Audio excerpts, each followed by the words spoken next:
हमारे चैनल को सब्सक्राइब करना ना भूलें और बेल आइकन को ज़रूर प्रेस करें ताकि अगली वीडियो आप तक आसानी से पहुंचे। स्वागत है आप सभी का आपके अपने YouTube channel study with Sharika में। इस वीडियो के अंतर्गत आज हम एक नए कौशल के ऊपर चर्चा करते हैं जो है प्रस्तावना कौशल। तो आइए जानते हैं क्या है प्रस्तावना कौशल। प्रस्तावना कौशल, जिसे इंट्रोडक्शन स्किल कहते हैं, प्रश्नों को पूछने की कला तथा विद्यार्थियों के पूर्व ज्ञान को नवीन पाठ्य सामग्री से जोड़ने की कला को ही प्रस्तावना कौशल कहते हैं। इस कौशल के प्रमुख 4 उद्देश्य होते हैं। 1. विद्यार्थियों का अवधान केंद्रित करना। 2. उन्हें नवीन ज्ञान ग्रहण करने हेतु प्रेरित करना। 3. नवीन पाठ्य सामग्री के उद्देश्य और सीमाओं का निर्धारण करना। 4. पूर्व ज्ञान, मतलब जो हमें पता है, पूर्व ज्ञान से नवीन पाठ, मतलब जो हमें नहीं पता है, पूर्व ज्ञान से नवीन पाठ का संबंध स्थापित करना। प्रस्तावना कौशल में छात्रों में शुरुआती प्रश्न पूछने की प्रक्रिया के कौशल का विकास किया जाता है।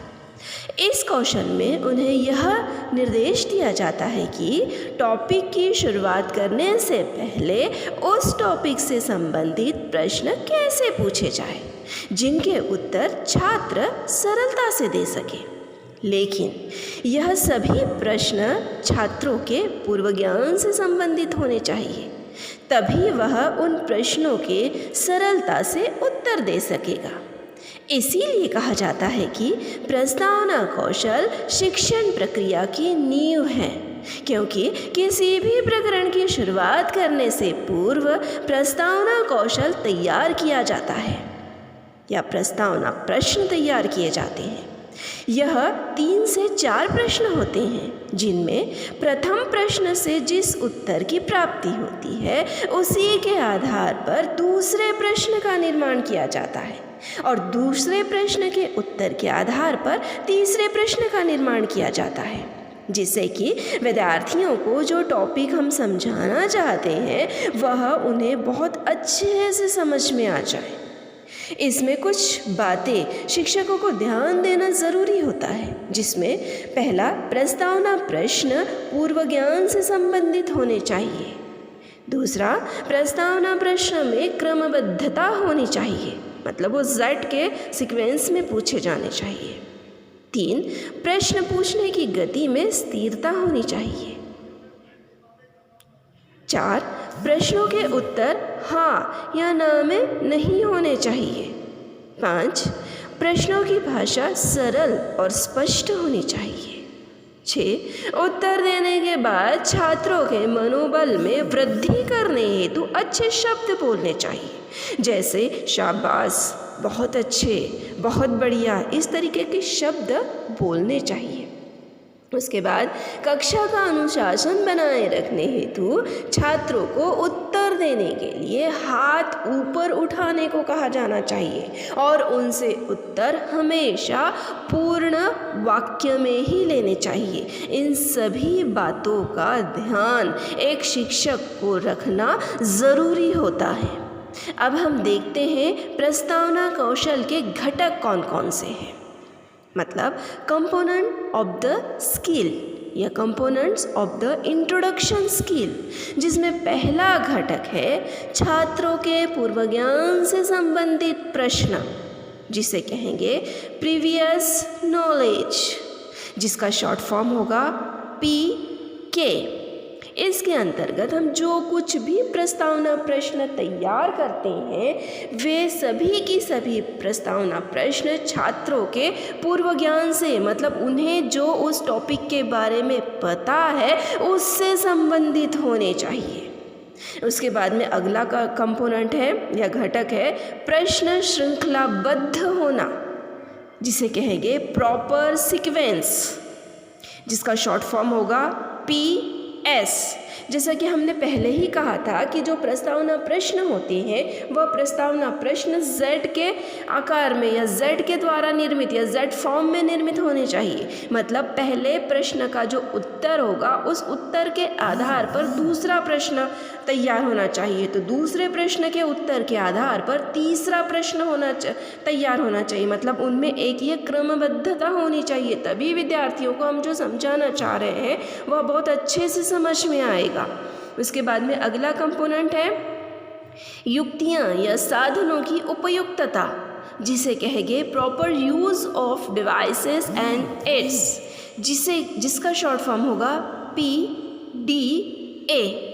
युक्तियाँ मतलब उपयुक्त तरकीबें। इसके अंतर्गत प्रश्न ऐसे होने चाहिए जिसके द्वारा हम विद्यार्थियों को जो समझाना चाह रहे हैं वे हम उन्हें खुलकर बता सकें, उनमें उन तरकीबों का प्रयोग कर सके जिससे कि वह अगले प्रश्न में इंटरेस्ट या रुचि ले सके और हम जो उनका ध्यान हमारी ओर आकर्षित करना चाहते हैं हम वो कर सकें। उसके बाद में अगला कंपोनेंट है प्रश्नों को मूल पाठ एवं उसके उद्देश्य से संबंधित होना। Relationship between contents, objective and statements, जिसका शॉर्ट फॉर्म होगा RCOS। प्रस्तावना प्रश्न निर्माण करते समय हमेशा यह ध्यान रखना चाहिए कि जिस भी टॉपिक के ऊपर हमें उन्हें पढ़ाना है उस ही टॉपिक से रिलेटेड, उसके पूर्व ज्ञान से रिलेटेड वो प्रश्न होने चाहिए। मतलब प्रस्तावना प्रश्न में सबसे जो अंतिम प्रश्न होता है या आखिरी प्रश्न जो तैयार किया जाता है उसका उत्तर हमेशा हम जो टॉपिक पढ़ाना चाह रहे हैं उस टॉपिक का नाम आता है। इसीलिए प्रश्न हमेशा मूल पाठ मतलब जो हम मुख्य टॉपिक उन्हें पढ़ाने वाले हैं उससे संबंधित होना चाहिए। उसके बाद में अगला कंपोनेंट है विद्यार्थियों की सजगता एवं रुचि का उपयोग। Capability of creating interest and motivation, जिसका शॉर्ट फॉर्म होगा CIM।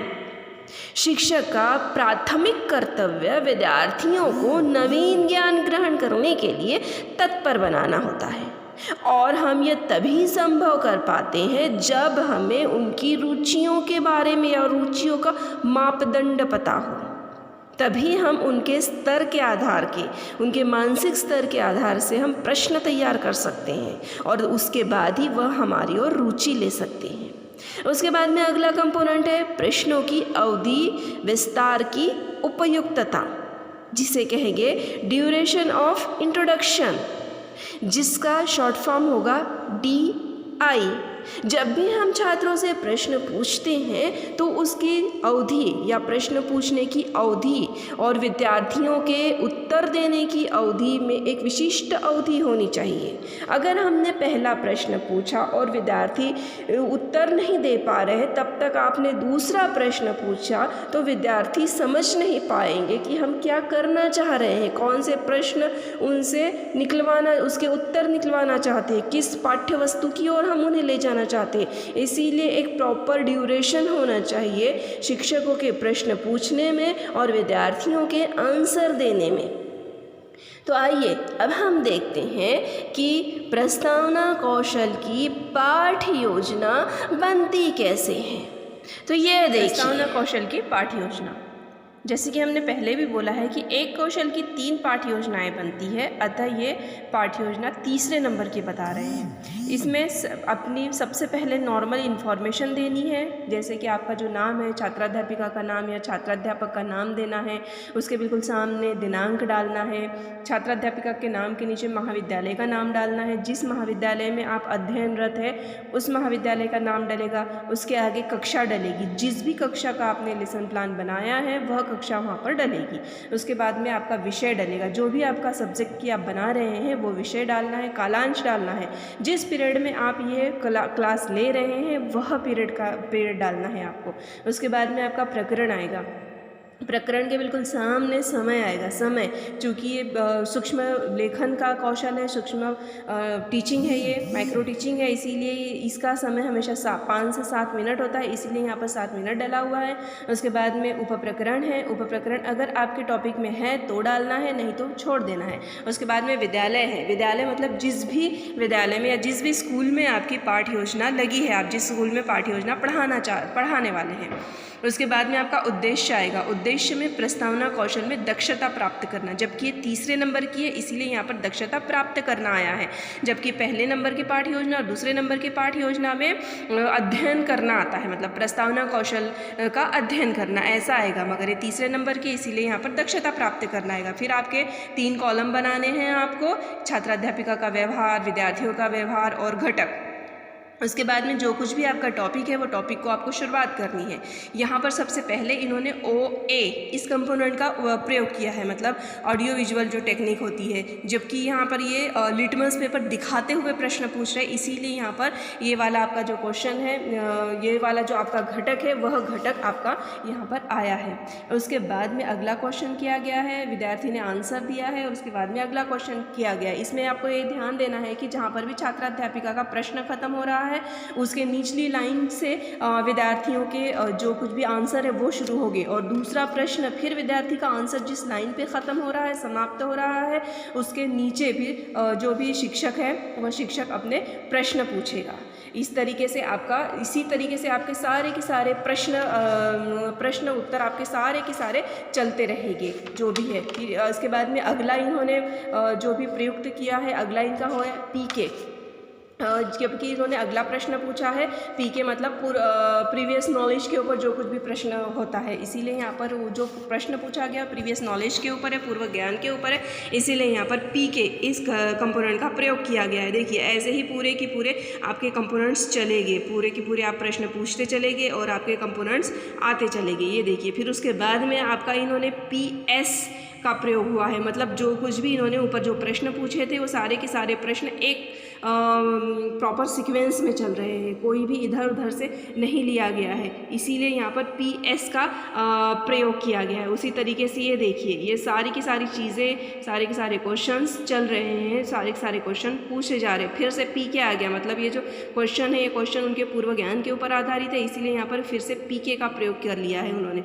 उसके बाद में RCO मतलब रिलेशन बिटवीन कंटेंट्स ऑब्जेक्ट के ऊपर उन्होंने प्रश्न पूछा है, मतलब जो कुछ भी उनकी पाठ्य योजना है उससे रिलेटेड यहाँ प्रश्न पूछा गया है, इसीलिए यहाँ पर RCO का प्रयोग किया गया है।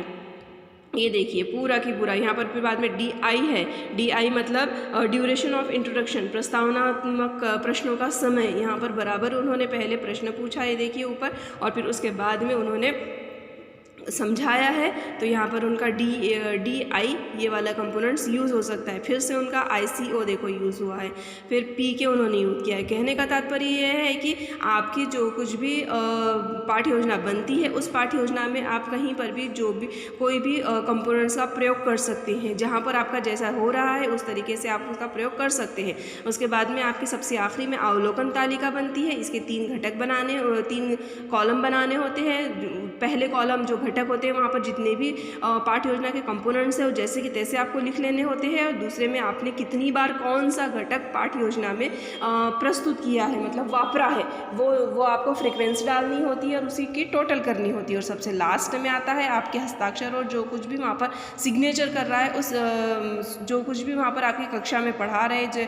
या जो भी ऑब्जर्वर है उनका आपको सिग्नेचर लेनी है। उसके बाद में देखिए भी इंग्लिश मीडियम की सेम वही इंट्रोडक्शन स्किल के ऊपर बनी हुई है, इनकी में भी सिंपल सी नॉर्मल इन्फॉर्मेशन दी गई है। अब देखिए उस हिंदी मीडियम वाले में सबसे पहले उन्होंने OA का प्रयोग किया था, लेकिन यहाँ पर इन्होंने PK का प्रयोग किया है। कहने का तात्पर्य ये है कि जैसे आपको जहाँ पर पाठ्य योजना में आपके कंपोनेंट्स की ज़रूरत होती है आप उस तरीके से अपने कंपोनेंट्स समय समय पर प्रयोग कर सकते हैं। इसमें कोई भी ऐसा सीक्वेंस नहीं है कि आपके जो कंपोनेंट्स हैं वो पूरे के पूरे टोटल सीक्वेंस में ही आने चाहिए, ऐसा यहाँ पर कोई भी ज़रूरी नहीं है। और उसके बाद में फिर से इनकी भी देखिए ये ऑब्जर्वेशन टेबल तैयार कर लिया गया है। इन्होंने कितनी बार कौन से कंपोनेंट्स का प्रयोग किया है वो सारी चीज़ें यहाँ पर बताई गई है। और लास्ट में सिग्नेचर्स आएंगे, उनके खुद के सिग्नेचर और जो भी वहाँ पर ऑब्जर्वर है उनके सिग्नेचर आएंगे। इस तरीके से आपको इंट्रोडक्शन स्किल की एक पाठ योजना बनानी है। उम्मीद करती हूँ आपको मेरी ये वीडियो अच्छी लगी होगी। हमारे चैनल को सब्सक्राइब करना ना भूलें और बेल आइकन को ज़रूर प्रेस करें ताकि अगली वीडियो आप तक आसानी से पहुँचे। धन्यवाद।